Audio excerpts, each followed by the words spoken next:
Welcome to the podcast summary of Ken Livingstone.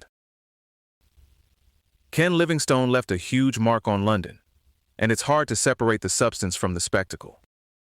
He helped reshape how the city thinks about transport, accessibility, and multicultural public life, while also building a political style that kept pulling him into bigger and bigger fights. The result is a legacy that looks genuinely transformative in some areas, and deeply damaging in others. The version of Livingstone that most people first met was the shock of 1981, when Labour won control of the Greater London Council, and within a day, he displaced the moderate Andrew McIntosh. To supporters on the Labour left, that was a real power shift inside the party, a sign that the soft middle wasn't automatically entitled to run things. To the mainstream press, it was a scandal and a near-constitutional panic, which is how Britain got the nickname Red Ken.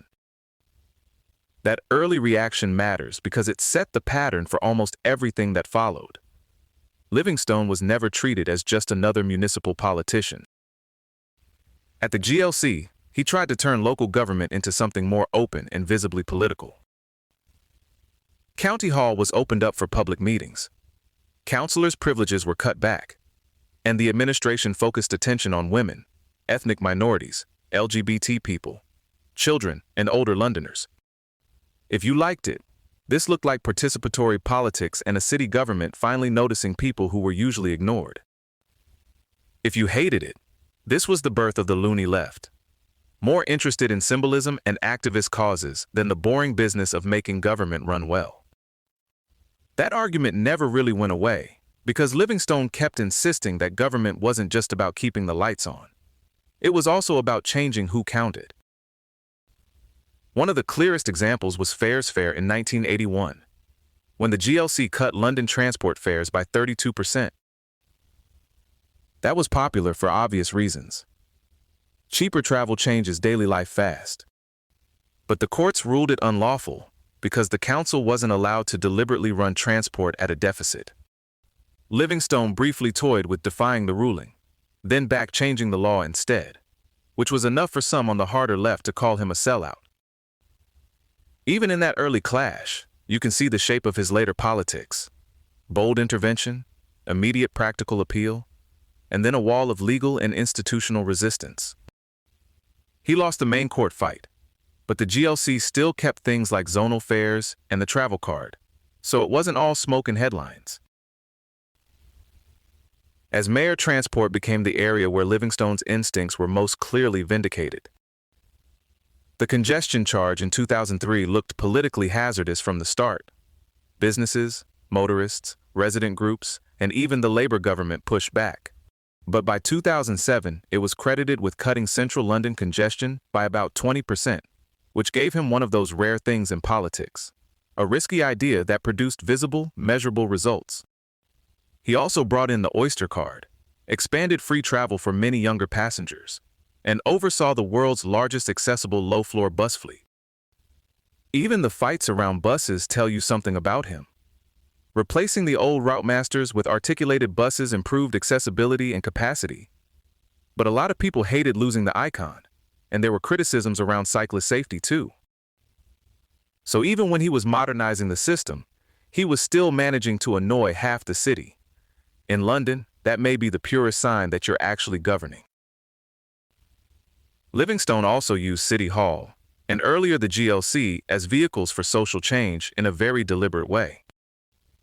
He funded minority organizations, created committees focused on women, ethnic minorities, and LGBT Londoners, set up a same-sex partnership register, and revived anti-racist cultural events. His own view was blunt. Politics shouldn't just be old white men discussing routine administration. Supporters saw an enduring contribution to London's multicultural civic identity, a way of making the city feel more like itself in public life. Critics saw waste, favoritism, and money flowing to tiny activist groups with symbolic value but questionable practical impact. Livingstone later linked these kinds of initiatives to a 35% fall in racist attacks. Though pinning down cause and effect, there is much harder than a campaign slogan makes it sound. He also pushed city politics well beyond potholes and planning applications. The GLC declared London a nuclear-free zone, stopped spending on civil defense preparations, backed the campaign for nuclear disarmament, and launched themed years around peace and anti-racism. A lot of that had limited direct effect on national policy, but that was partly the point. It was a challenge to Thatcherism and to the idea that local government should know its place. His positions on Ireland were even more combustible. He supported Irish reunification, met Sinn Féin figures, condemned IRA attacks while defending their political motivations, and described British rule in Ireland as a colonial conflict. That made him a permanent target for press hostility, and even led to threats from unionist and far-right militants. Part of Livingstone's power was personal style. He could be funny, direct, and free of pomposity, in a way voters often find refreshing, especially when the rest of politics sounds like it was assembled by committee. But the same instinct for confrontation kept dragging him into trouble, because he often refused to apologize when he thought critics or newspapers were acting in bad faith. Over time, the media drama started to eclipse the policy record. His remarks about Ireland, Saudi Arabia, George W. Bush, Israel, and London's Jewish community got amplified again and again, along with mockery about his hobbies and private life. The public figure became so loud that he sometimes drowned out the governing record behind him. That problem reached its breaking point in 2016, when Livingstone said Hitler had supported moving Jews to Israel before the Holocaust, referring to interpretations of the Havara Agreement. Historians disputed both the accuracy and the framing of that claim, and Labour treated the remarks as bringing the party into disrepute. This didn't come out of nowhere. He had already faced repeated accusations of anti-Semitism over earlier comments involving Israel, Jewish businessmen, and London's Jewish electorate. Livingstone insisted that criticism of Israeli policy was being deliberately conflated with hostility toward Jews. But the Equality and Human Rights Commission later found that his comments in the Nashaw affair amounted to unlawful harassment, and that Labour was legally responsible. By then, whatever else people thought of his long career, this controversy had become the defining fact of its final chapter. One reason Livingstone remains so hard to place neatly is that he mixed left-wing symbolism with a very practical streak. He called himself a monetarist who paid down debt every year, while also backing public ownership of the underground, congestion charging, environmental rules, and major public investment. He opposed New Labour's centrist direction and fought the underground public-private partnership, but he also accepted Labour's support for his 2004 re-election. And when transport workers were on strike, he could sound much less like a movement tribune and much more like a boss, telling them the offer on the table was good enough. So he was never just one thing. He was a left-wing insurgent, but also a highly tactical office holder who knew the machinery mattered. The strongest case for Livingstone is that a lot of his first mayoral period stuck. The congestion charge, oyster ticketing, accessibility reforms, Trafalgar Square's pedestrianization, the Olympic bid, and major redevelopment in the East End all became part of London's institutional landscape.